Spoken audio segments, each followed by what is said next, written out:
Hello everyone and welcome back to Destiny. The mod system. It's not pretty.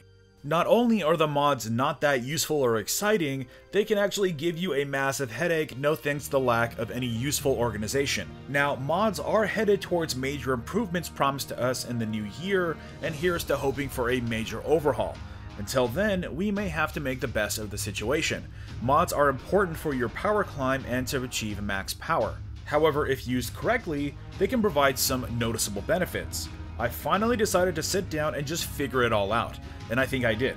So in this video, I'm going to show you what I've discovered and how you can effectively use the mod system, and I'll show you the only 12 mods you'll ever need.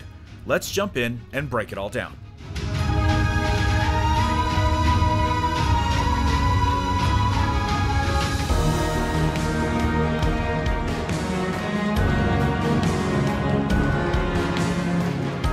So by the end of the video, you'll know the only 12 armor mods you'll ever need for any character or class, or at least the 12 that serve as an excellent starting point, allowing you to experiment past that when you feel more comfortable.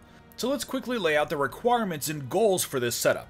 First, I recommend already having achieved maximum power, only because it may take some time to attain the mods that you need, so feel free to use whatever you have to achieve your power milestone if you want to do that first. At least that's what I did. I just put on whatever mods I had available because I wanted to start getting max power gear to drop from activities and packages.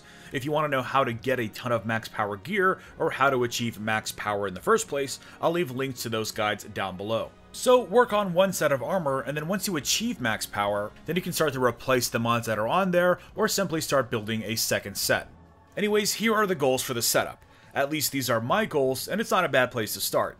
Number 1, prioritize resilience and recovery whenever possible. I think these are probably the most effective mods you can get in the game, so they're priority number 1.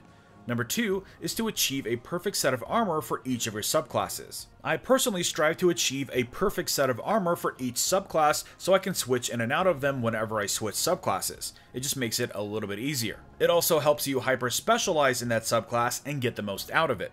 Number 3 is to deprioritize weapon buffs and mobility in favor of ability buffs. Sadly, the weapon buffs aren't all that effective, but the ability buffs can actually make a bit of a difference. So, this came to me after discovering a very handy spreadsheet I remember seeing a while back on Reddit. The spreadsheet shows what armor mods are available for each of the slots. If this also gives you a headache, don't worry, I did all the hard work for you. If you don't want to deal with figuring it out for yourself, then keep watching.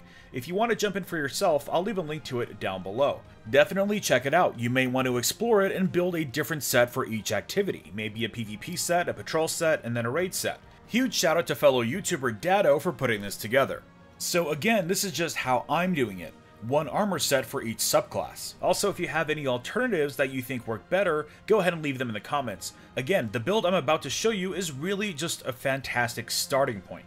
With all that in mind, let's jump into the build. The 3 groups here that we're going to be exploring is helmets and legs, then arms and chest, and then finally the class item.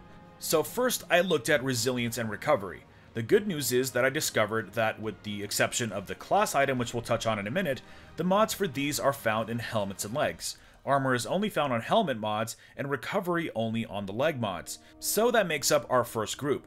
The only mods you'll ever need for helmets and legs are the impact absorption mod for the helmet and the self-repairing mod for the legs. No reason to chase anything else ever for helmets and legs, since again, resilience and recovery are our number 1 priority. You can go ahead and trash anything else you have. Then we move on to the second group. Priority number 2 is to make a good set for each subclass, and priority number 3 is to deprioritize weapon mods, so ability mods are going to be the bulk of this group. Let's start with Void. For this element, I recommend Void Impact for the arms. That reduces your melee charge. And then Void Paragon Chest for class ability recharge. Void grenades aren't my favorite, but you can replace the arms mods with the ordnance mods, which is 4 grenades if you prefer. I just find the Void melee to be much more useful in all subclasses. Moving on to Solar, we start with kinetic munitions arms. I know I said we would be staying away from weapon buffs, but there's literally nothing for abilities here, so this is going to be our one exception. Your other choices are energy counterbalance or acceleration, which affects your mobility. I use kinetics mostly for kills, so I went with kinetic munitions. Moving on, we have the Solar Impact Chest mod again for melee. Finally, for Arc, I went with Arc Paragon Arms and Arc Ordnance Chest, granting reduced charge rates for your class ability and your grenades respectively. I went with grenades here since arc grenades are some of the most effective from a damage standpoint, and I want to get them more often. So that's 8 of the mods. So far, all of these mods work for all of the classes, and I think they work really well across the board. The third group is class items. As I mentioned before, this is your other source for resilience and recovery. Titans get the Impact Absorption mod for resilience, and Warlocks get the Self-Repairing mod for recovery. So Titan and Warlock are set. You can trash every other mod you have for marks and bonds. Now, sadly, Hunters have it the roughest. Their cloaks don't have either resilience or recovery, instead you have mobility. I don't necessarily dislike mobility, I just think there are more effective options. I went with Void Paragon Cloak as a mod for the Void subclass, as I recommend you do as well. You'll get your dodge that much quicker.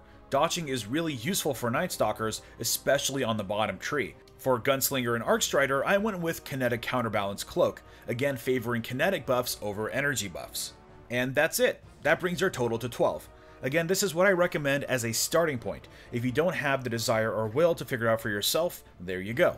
I created this cheat sheet for myself because I just don't want to deal with the mods. It's not a very good system, as I mentioned before, and this will just make things a little bit easier. I can very quickly know what I can dismantle and what I can keep. Think of it as a starter pack.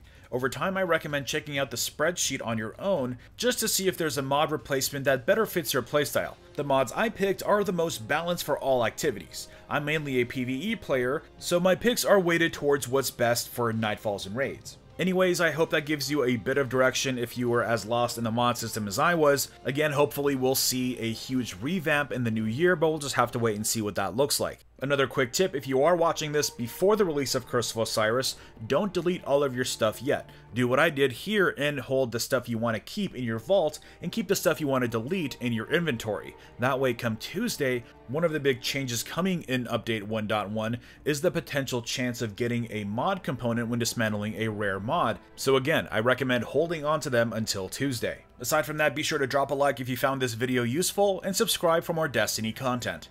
And I will see you all next time.